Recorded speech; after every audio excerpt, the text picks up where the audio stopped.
أعوذ بالله من الشيطان الرجيم.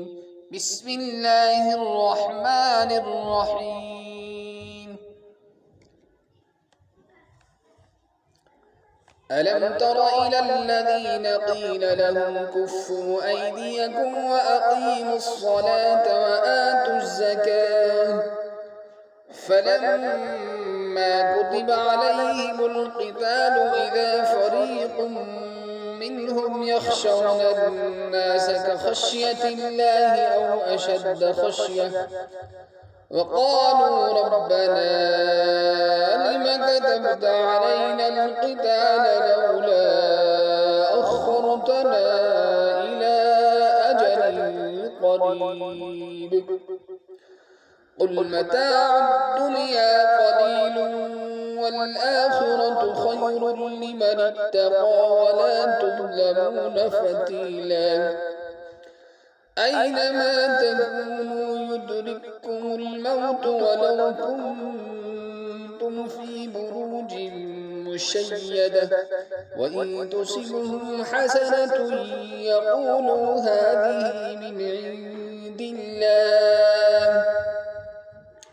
وإن تصبهم سيئة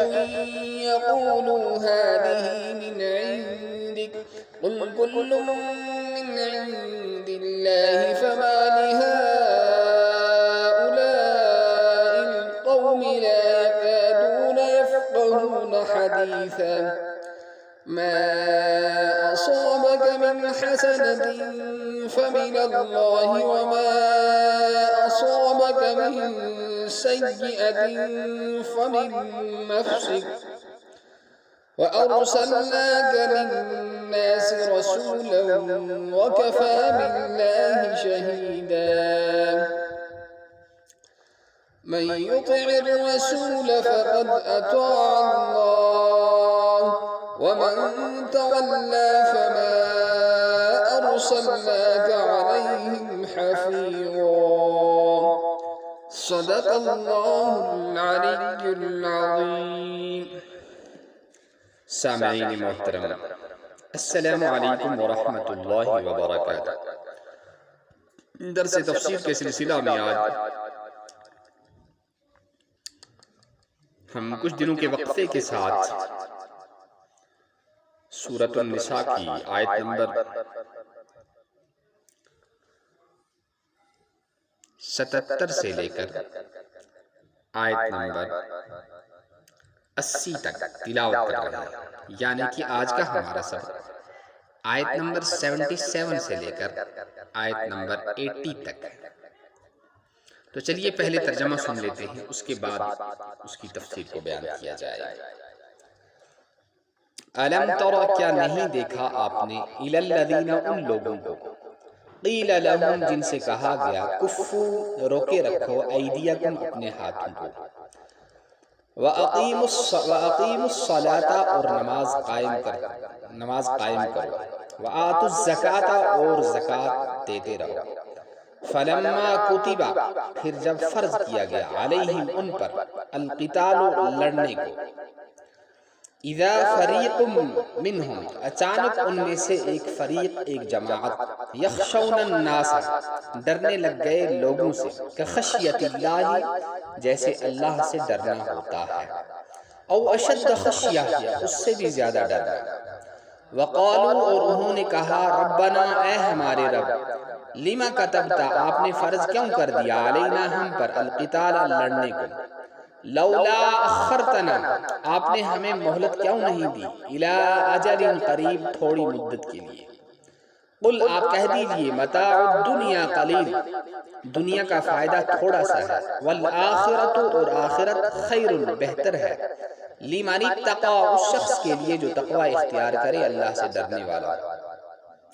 ولا تظلمون فتیلا، اور تم پر دھاگے برابر بھی ظلم نہیں کیا جائے گا، اینما تکونو، تم جہاں کہیں ہو، یدرککم الموت، موت آ کے تمہیں پکڑ لے گی، ولو کنتم، اگرچہ ہو تم، فی بروج مشیدہ، مضبوط قلعوں میں، وَإِن تُصِبْهُمْ حَسَنَةٌ، اور اگر آپ کو کوئی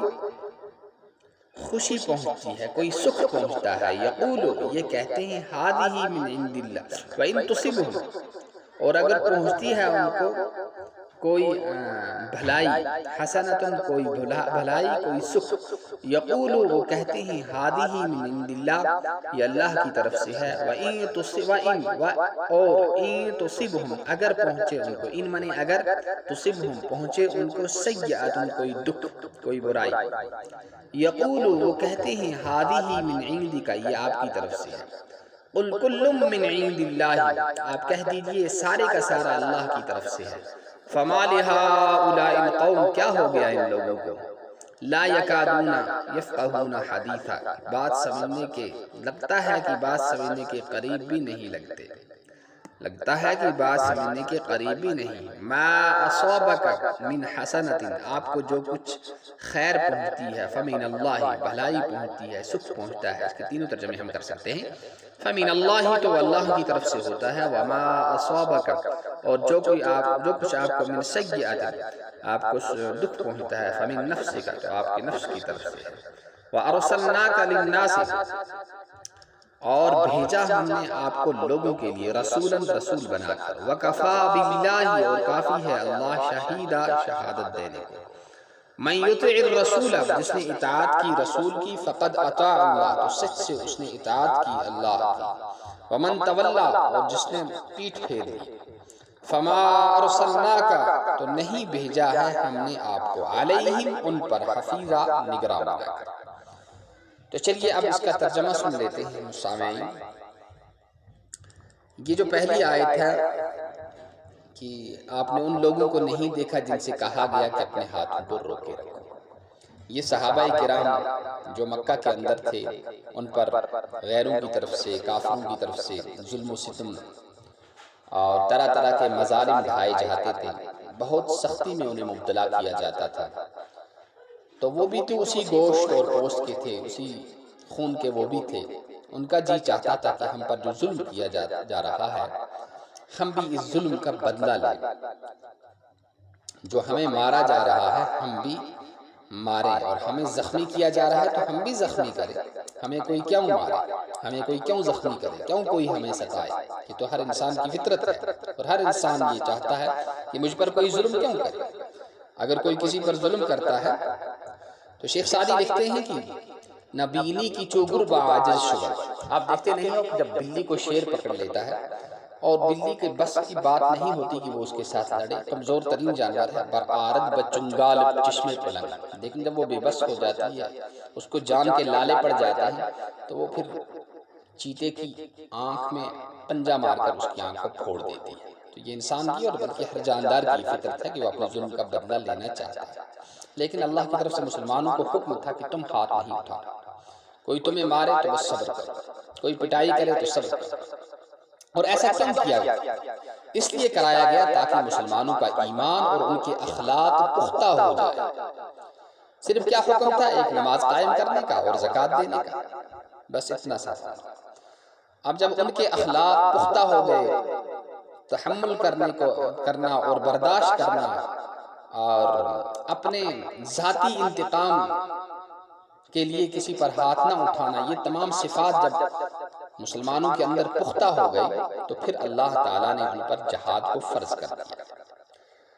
اب اس سے پہلے تو جو ستائے جا رہے تھے مسلمان، مارے جا رہے تھے، دلوں کے اندر جذبہ تھا کہ ہم ان سے انتقام لیں، لیکن مدینہ المنورہ کے اندر پرامن فضا کے اندر جب جا کر پہنچے تو وہاں یہ جذبات کچھ دہی میں پڑ گئے اور کچھ ٹھنڈے سے ہو گئے، کہ پرامن فضا تھی۔ بھوکے کی قدر اسی کو آئے جو خود بھوکا ہو، بیمار کی قدر اس کو آئے جو خود بیمار، جس کو خود بھوک نہیں لگی ہے، بیمار میں، اس کو کیا پتا، اسے کیا معلوم کہ بھوکے پر اور ننگے پر اور پریشانی حال پر کیا بیت رہی ہے، کیا گزر رہی ہے۔ تو مدینہ کے جو مسلمان تھے ان کے جذبات ٹھنڈے ہو گئے، پھر اللہ نے قتال فرض کر دیا۔ جب قتال فرض کر دیا تو ان میں کچھ ڈر سا پیدا ہوا، اور امام ماتریدی نے فرمایا کہ یہ ڈر جو تھا صحابہ کے دل میں یہ ایک طبعی چیز تھی، لہٰذا اس پر کوئی گناہ نہیں، نیچرلی کوئی چیز اندر آ جائے انسان کے، اس پر کوئی گناہ نہیں، فرمایا ڈرنے لگ گئے۔ اور پھر کہنے لگے ہمیں مہلت. اب جو ہے یہ کہنا جو ہے ظاہر سی بات اگر یہ دل سے حدیث نفس دل میں جو خیال آئے اللہ تعالیٰ دل کی بات جو دل میں ایک وسوسہ سا خیال سا آ جاتا ہے اس پر اللہ تعالیٰ پکڑ نہیں فرمائیں گے. یہ مسئلہ تو حدیث سے ثابت تھا اور حدیث میں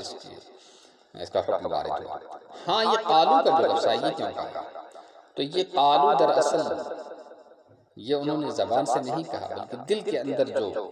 ایک آرزو ہو رہی تھی ایک تمنا ہو رہی تھی کہ ابھی ایسا نہ ہوتا یہ وہی اس کو قالو سے تعبیر کیا گیا ہے. تو لولا اخرتنا الی اجل تو پھر فرمایا کہ آپ کیوں کہہ رہے ہو کہ ابھی لڑنا نہ ہوتا ابھی بچ جاتے. دنیا کا فائدہ تو ہزاروں سال جیو پھر بھی تھوڑا ہے آخرت تو ہمیشہ رہنے والی ہے. اب جو ہے کہتے ہیں کہ موت سے ڈرتے ہو کہ جہاد میں جائیں گے وہاں مر جائیں گے وہاں ہماری جان چلی جائے گی. فرمایا کہ موت بھی تو جب بھی چھوڑنے کی نہیں ہے جہاں پر بھی تم ہوں گے وہاں تمہیں آ کے وہ پکڑ لے گی. جہاں کہیں تم ہوں گے وہاں آ کے وہ پکڑ لے گی اور وہاں تم مر جاؤ گے. چاہے تم گھر میں رہو یا جہاد میں جاؤ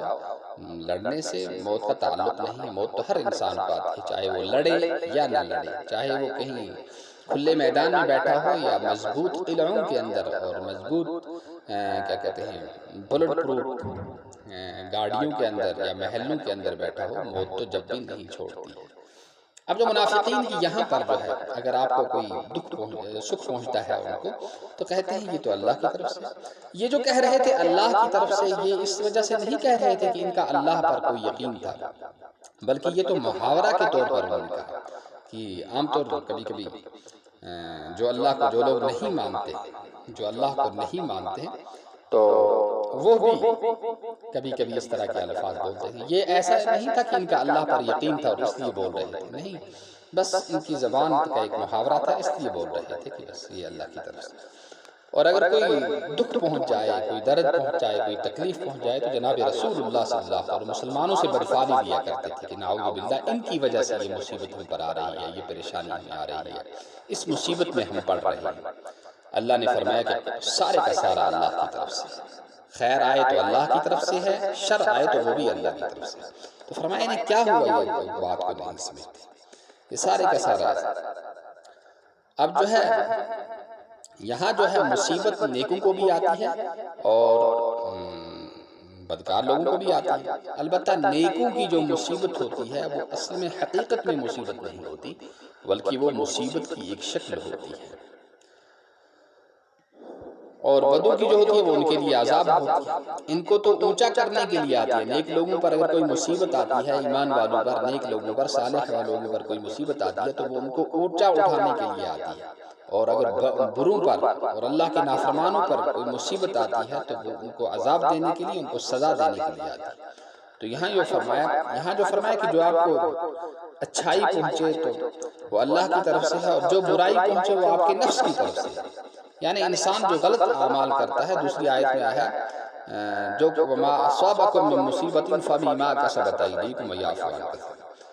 تو جو کچھ آپ کو مصیبت پہنچتی ہے تو وہ آپ کے اعمال کی وجہ سے پہنچتی ہے فرمایا اس آیت میں. اور اللہ تعالیٰ پھر بھی بہت سارے گناہوں کو بخش دیتا ہے. لیکن امام جبائی رحمۃ اللہ علیہ نے فرمایا کہ یہ جو خطاب کیا جا رہا ہے نبی پاک صلی اللہ تعالیٰ علیہ وسلم کو نہیں ہے یہ تو دوسرے لوگوں کو ہے. نبی پاک صلی اللہ تعالیٰ علیہ وسلم کے نفس جو ہے وہ تو اس کا کیا کہنا ہے اس کی عظمت کا اور اس کے تقدس کا کیا کہنا ہے. یہ آپ صلی اللہ علیہ وسلم کی خطاب نہیں یہ عام لوگوں کا ہے کہ آپ کے برے اعمال کی وجہ سے آپ پر مصیبتیں آتی ہیں. پھر فرمایا سارے لوگوں کے لیے. تو یہ یہاں ان لوگوں کا رد ہو گیا جو کہتے ہیں کہ نبی پاک صلی اللہ علیہ وسلم صرف عرب کے نبی ہیں اور عام لوگوں کے پیغمبر نہیں ہیں. یہ ان کے لیے رد ہو گیا. پھر فرمایا کہ اللہ کی اطاعت رسول کی اطاعت ہے. تو یہ ان لوگوں کا رد ہو گیا کہ جو کہتے ہیں کہ اگر رسول کی نافرمانی ہم کر دیں تو یہ ضرور نہیں ہے کہ اس سے اللہ کی نافرمانی آ جائے گی. تو اس سے یہ ثابت ہو گیا کہ نہیں رسول کی جو نافرمانی کرے گا وہ اللہ ہی کی نافرمانی کر رہا ہے. اور دوسری یہ بات ثابت ہوگی کہ پیغمبر گناہ نہیں کرتے. اہل سنت والجماعت کا یہ عقیدہ ہے کہ پیغمبر نبوت سے پہلے اور بعد میں گناہ نہیں کرتے. اگر پیغمبر گناہ کرتا ہے تو نعوذ باللہ اس گناہ کا الزام اللہ کی ذات پر آتا ہے. تو یہ تو آدمی کا ایمان چلے جانے کا خطرہ ہے. تو اس کے بعد فرمایا کہ بس جو پھر جائے جو نہ مانے تو اس پہ جو ہے آپ کو زیادہ پریشان ہونے کی ضرورت نہیں ہے، آپ دعوت کے حق کو ادا کرتے رہیں، آپ ان کو تبلیغ کرتے رہیں، آپ کا کام یہ ہے، اور ہدایت تو اللہ ہی کے ہاتھ میں ہے اور وہی ہدایت دینے والا ہے۔ اللہ تعالیٰ ہم کو قرآن مجید کے سننے کی، پڑھنے کی اور اس کی نشر و اشاعت کی اور اس کے عمل کی توفیق نصیب فرمائے، اور دنیا آخرت میں ہم سب کے ساتھ عافیت کا، خیر کا اور بھلائی کا معاملہ فرمائے۔ سبحان اللہ وبحمدہ، سبحانک اللہم وبحمدک، ونشہد ان لا الہ الا انت ونستغفرک ونتوب الیک۔ سبحان ربک رب العزت عما یصفون وسلام علی المرسلین والحمد للہ رب العالمین، والسلام علیکم ورحمۃ اللہ وبرکاتہ۔